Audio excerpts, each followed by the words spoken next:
My name is Faiz Akhtar from CC school. Dear students, हम chapter number 17 की बात कर रहे थे। चैप्टर नंबर 17 जो कि बायोटेक्नोलॉजी, उसका जो है कि ये टॉपिक है। इस टॉपिक का नेम है फर्मेंटेशन इन बायोटेक्नोलॉजी। बायोटेक्नोलॉजी में फर्मेंटेशन की है। अगर हम फर्मेंटेशन बायोटेक्नोलॉजी के अंदर इसकी डेफिनेशन देखें, the production of desirable products by means of mass culture of micro organisms. मतलब माइक्रो ऑर्गेनिज्म हम इसमें यूज़ करेंगे। माइक्रो ऑर्गेनिज्म यूज़ करके हम अपनी विश के मुताबिक या अपनी ख्वाहिश के मुताबिक प्रोडक्ट उनसे हासिल करेंगे। किन से? माइक्रो ऑर्गेनिज्म से। उनके मास कल्चर होगा हमारे पास, उन मास कल्चर माइक्रो ऑर्गेनिज्म से हम डिज़ायरेबल प्रोडक्ट्स की फॉर्मेशन करेंगे। इसको नाम दिया जाता है फर्मेंटेशन इन बायोटेक्नोलॉजी। उसके बाद एप्लीकेशंस ऑफ फर्मेंटेशन। फर्मेंटेशन की एप्लीकेशंस क्या हैं? दो इसमें जो है ना कि मेन इसकी जो है ना कि फर्मेंटेशन की एप्लीकेशंस हैं। एक है हमारे पास फर्मेंटेशन इन फूड या फर्मेंटेड फूड, और सेकंड है इंडस्ट्रियल प्रोडक्ट्स। अगर हम जो है ना कि फ़ूड की बात करें तो हमारे पास डिफरेंट किस्म की फ़ूड हो सकती है। जैसे फॉर एग्जांपल हमारे पास फ़ूड है पिकल, वो भी हम माइक्रो ऑर्गेनिज्म से बना रही होती हैं। ऐसे हमारे पास है चीज़, ऐसे हमारे पास है योगर्ट, ऐसे हमारे पास है वाइन, बियर, शराब वगैरह, स्पिरिट वगैरह, डिस्टिल स्पिरिट। ये सारी कौन फॉर्मेशन करता है? ये माइक्रो ऑर्गेनिज्म इसकी फॉर्मेशन कर रहा होता है। इसके साथ साथ इंडस्ट्रियल जो है ना कि इसकी इंपॉर्टेंस भी है, या इंडस्ट्रियल के अंदर जो है ना कि इसकी जो है ना कि एप्लीकेशन है और डिफरेंट किस्म की ये प्रोडक्ट बनाती है। और इसमें जो है ना कि जो हम प्रोडक्ट जो यूज़ करते हैं, फॉर एग्जांपल फार्मिक एसिड है, ऐसे हमारे पास इथेनॉल है, ऐसे हमारे पास ग्लिसरॉल है, और ऐसे हमारे पास एक्रेलिक एसिड है। तो ये डिफरेंट किस्म के प्रोडक्ट्स हैं। आगे हम जो है ना कि इनको जो है ना कि इनके ऊपर माइक्रो ऑर्गेनिज्म यूज़ करा के इनसे डिफरेंट किस्म के चीज़ें बनवाएंगे। तो एप्लीकेशंस ऑफ फर्मेंटेशन के अंदर पहला पॉइंट है फर्मेंटेड फूड। फर्मेंटेड फूड के अंदर the food which is prepared by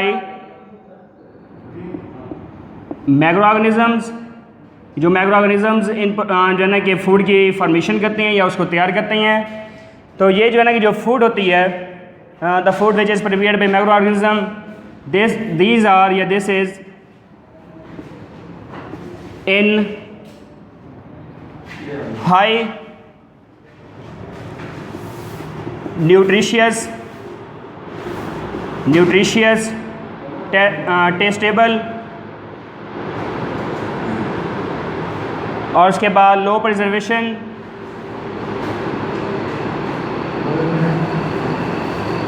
and more digestible.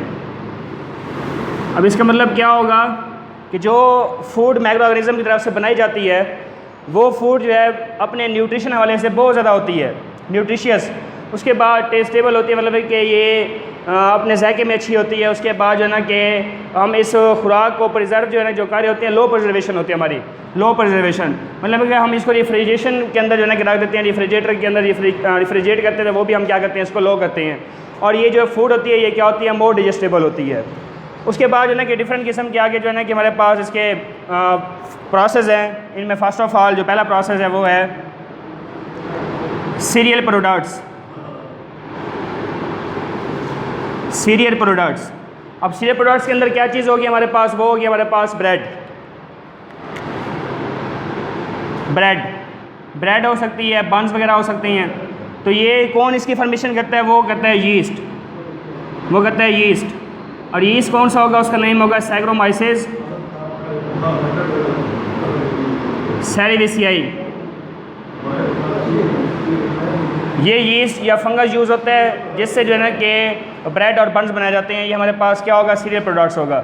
Number 2 या सेकंड हमारे पास है डेयरी प्रोडक्ट्स। Dairy products. अब डेयरी प्रोडक्ट्स के अंदर हमारे पास हो सकती है जैसे योगर्ट और चीज़, योगर्ट एंड चीज़, योगर्ट और चीज़ हो सकती है। और ये जो है ना कि जो चीज़ है ये कैसे बनती है? जो दूध वगैरह होता है, मिल्क, उस मिल्क को क्या किया रहता है? कोगुलेट किया रहता है। इसकी कोगुलेशन होती है तो इससे क्या बन जाती है? हमारे पास चीज़ बन जाती है। ऐसे अगर हम बात करें योगर्ट की, अगर हम योगर्ट की बात कर रहे हैं तो योगर्ट कैसे बनती है? दूध के अंदर प्रोटीन होती है, मिल्क, इसके अंदर क्या होगी? प्रोटीन, इसके अंदर प्रोटीन होगी और ये प्रोटीन हमारे पास कौन सी हो सकती है? फॉर एग्जाम्पल हमारे पास है लैक्टोजन प्रोटीन, लैक्टोजन प्रोटीन, ये प्रोटीन है। इसके ऊपर मैक्रोब जो है ना वो आके अटैक करते हैं दूध के ऊपर, और ये माइक्रोब्स ये निकालते हैं लैक्टिक एसिड। लैक्टिक एसिड ये रिएक्ट करता है प्रोटीन के साथ, दूध की प्रोटीन के साथ, तो बना देता है उस प्रोटीन को कोगुलेट कर देता है, कोगुलेशन हो जाएगी, और उसके बाद हमारे पास क्या बन जाएगी? योगर्ट, दही बन जाएगी। तो ये दही और चीज़ को जो है ना कि बनाने के लिए जो है ना कि हम क्या करते हैं? माइक्रो ऑर्गेनिज्म का इस्तेमाल कराते हैं। Number third point, fruits and vegetables.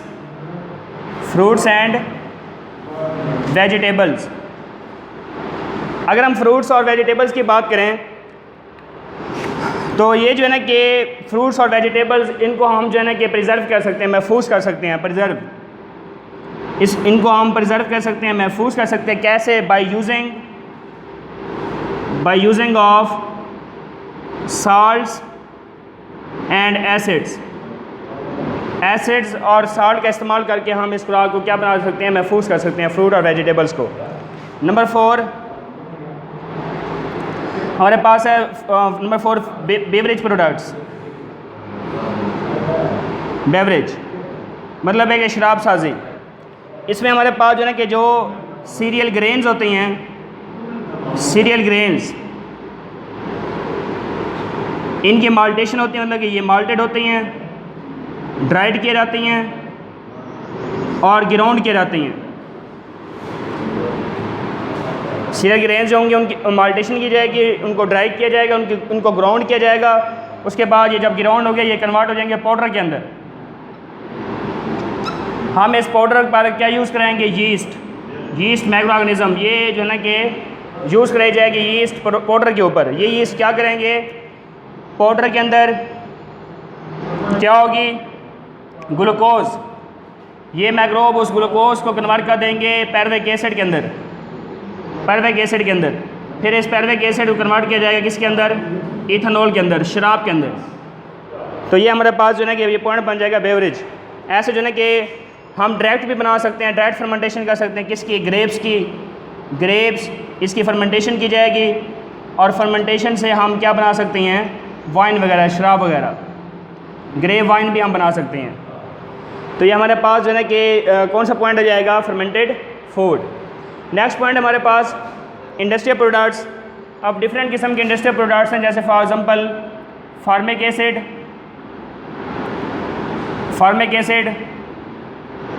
ऐसे हमारे पास second point ethanol, third point glycerol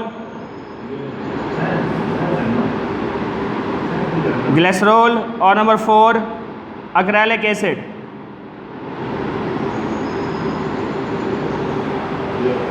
तो ये हमारे पास जो है ना कि ये क्या है? इंडस्ट्रियल प्रोडक्ट्स हैं। Formic acid, ethanol, glycerol, acrylic acid. अगर हम फार्मिक एसिड की बात करें, इसमें माइक्रो ऑर्गेनिज्म जो यूज़ कराया जाता है उसको नाम दिया जाता है एस्परजेलिस।